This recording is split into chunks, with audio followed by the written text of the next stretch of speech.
मैं कई बार कथा में कहा करता हूं कि शबरी जब 9 साल की थी ना, भील राजा की कन्या थी, तो शबरी का विवाह सुनिश्चित हुआ है।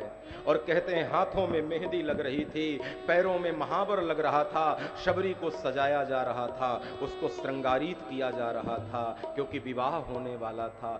सखियों के मध्य बैठी शबरी बड़ी प्रसन्न थी, आनंद से, हृदय में आनंद के महासागर से हिलोरें उड़ रही थी। और कहते हैं प्रसन्न सबरी अपनी सहेलियों से कहती है, अरे सखियों, तुम्हें पता है मुझे ब्याहने दूल्हा आने वाला है, मेरा ब्याह होने वाला है, मैं बहुत खुश हूं, मेरे पिता योग्य सम्राट के राजकुमार से मेरा ब्याह कर रहे हैं। बड़ी प्रसन्न थी, हाथों में मेहंदी के रंग लग रहे थे, पैरों में महावर लग रहा था। और कहते हैं शबरी की सखियां भी आनंद में थीं।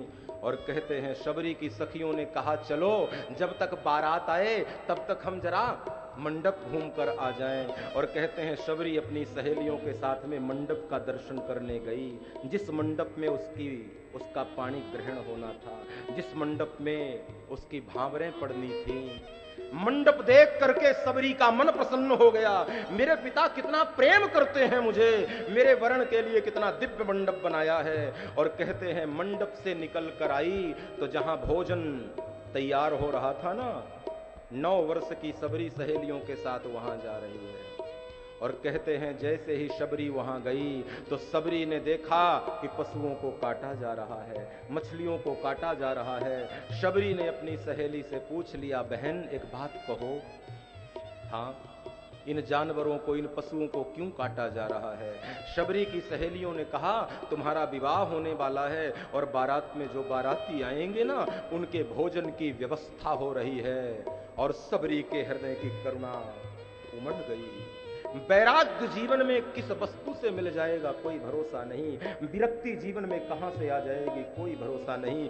हरि कृपा होती है तो सदगुरु संकेत दे देता है। शबरी ने निर्णय कर लिया, मेरे विवाह करने से यदि इतने सारे जीवों को मारा जा रहा है, इतने सारे जीवों का वध किया जा रहा है, तो ऐसे विवाह से मेरा कोई संबंध नहीं। विरक्ति आई और शादी के लाल जोड़े में ही जंगल की ओर भागी है शबरी। और कहते हैं 9 वर्ष की सबरी को मतंग जैसे गुरु मिल गए। संत तुम्हें मिलेगा, ध्यान देना, तो तुम्हें भगवंत की यात्रा कराएगा। साधु मिल गया ना तो राम दर्शन सरल हो जाता है। यदि संत मिले और भगवंत ना भी मिले तो घबराना नहीं, तो भी मिलेगा एक दिन, प्रतीक्षा करनी पड़ेगी।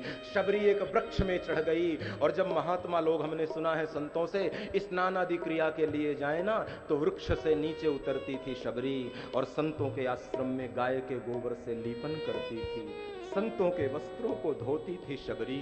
और कहते हैं फिर वृक्ष में चढ़ जाए। एक दिन संतों ने सोचा जरूर कोई छुप करके हमारी सेवा कर रहा है। एक दिन संतों ने जरा विनोद किया और कहीं छुप गए और सबरी आंगन गुहार रही थी।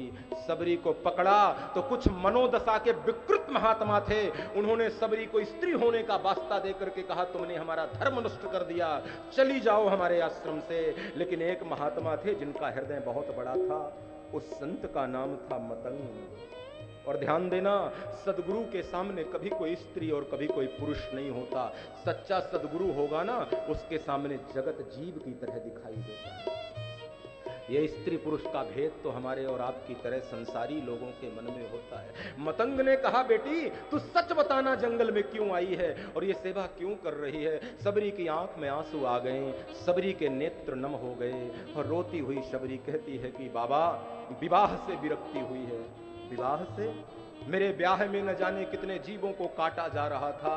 मुझे लगा जिन जीवों के, मेरे विवाह के कारण इतने जीवों की हत्या हो रही है।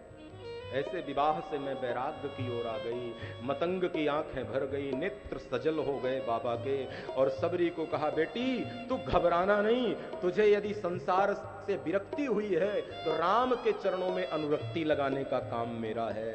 और शबरी को मतंग ऋषि ने राम मंत्र की दीक्षा दी। और ये मंत्र में इतनी ताकत है जिसे मेरे ठाकुर स्वयं कहते हैं, मंत्र जाप मम दृढ़ विश्वासा और पंचम भजन सो वेद प्रकाशा। वेदों ने जिस भक्ति को गाया है वो मंत्र जप है। किसी भक्ति को वेदों में नहीं गाया गया, लेकिन मंत्र जप को वेद वर्णन करते हैं। शबरी को गुरु ने मंत्र दीक्षा दिया, बेटी इस मंत्र का जाप करना। बाबा ये मंत्र जपूंगी तो फायदा क्या होगा? मतंग की आंख में आंसू आ गए। कितना भोला हृदय है शबरी का। शबरी को मतंग ने कहा, बेटी मंत्र में भरोसा करके जाप करती जाएगी ना, तो इस मंत्र की महिमा यह है कि एक दिन तुझे राम मिल जाएंगे।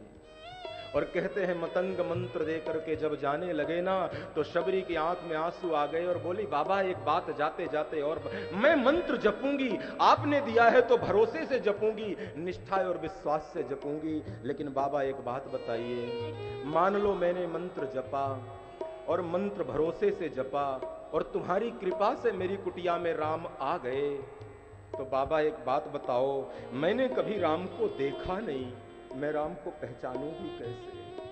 सबरी की गुरु की आंख में आंसू आ गए कि जिस जीव ने गुरु चरणों के अलावा भगवान को भी न देखा हो, उसी को राम जी मिलते हैं।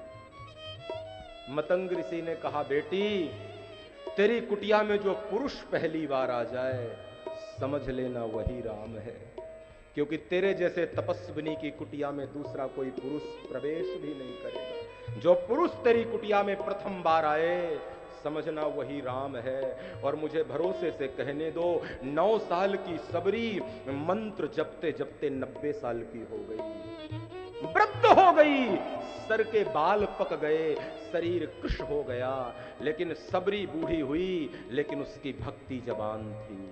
सबरी वृद्ध हुई, लेकिन उसकी प्रतीक्षा जवान थी। गुरु ने कहा है राम मिलेंगे ना, तो जरूर मिलेंगे। और आज हमारे सामने यदि सबसे बड़ी कोई समस्या है प्यारे, तो वह यही है, हम भरोसा तो करते हैं पर पूर्ण भरोसा नहीं करते। और भरोसा जब तक पक्का नहीं होगा ना, तब तक राम नहीं मिलेंगे।